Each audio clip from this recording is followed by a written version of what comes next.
এখন ঢাকা থেকেই বাংলাদেশিদের ভিসা দিবে অস্ট্রেলিয়া।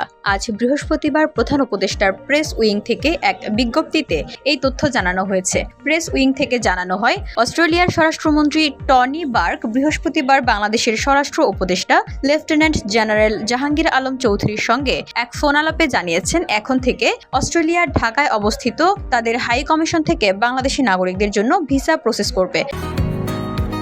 বসুন্ধরা, উত্তরা, বনশ্রী, কুড়িল ও বাড্ডা সহ রাজধানীর বিভিন্ন স্থানে অভিজাত ও অত্যাধুনিক মানের ফ্ল্যাট কেনার এক নির্ভরযোগ্য প্রতিষ্ঠান প্লেজেন্ট প্রপার্টিজ লিমিটেড। তাই আপনার স্বপ্নের আবাসনের জন্য আজই যোগাযোগ করুন।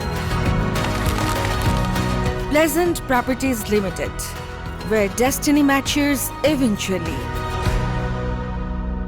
বৃহস্পতিবার প্রধান উপদেষ্টার কার্যালয়ে অনুষ্ঠিত উপদেষ্টা পরিষদের বৈঠকে স্বরাষ্ট্র উপদেষ্টা এই তথ্য জানান। এ সময় তিনি উপদেষ্টা পরিষদকে জানান যে এই সিদ্ধান্ত অবিলম্বে কার্যকর হবে। উল্লেখ্য, প্রধান উপদেষ্টা অধ্যাপক মোহাম্মদ ইউনূস গত বছরের অক্টোবরে অস্ট্রেলিয়ার স্বরাষ্ট্রমন্ত্রী বার্কের বাংলাদেশ সফরের সময় তার কাছে এই অনুরোধ করেছিলেন। এর আগে অস্ট্রেলিয়া বাংলাদেশি নাগরিকদের ভিসা নয়াদিল্লি থেকে প্রসেস করত। VOD Bangla news desk.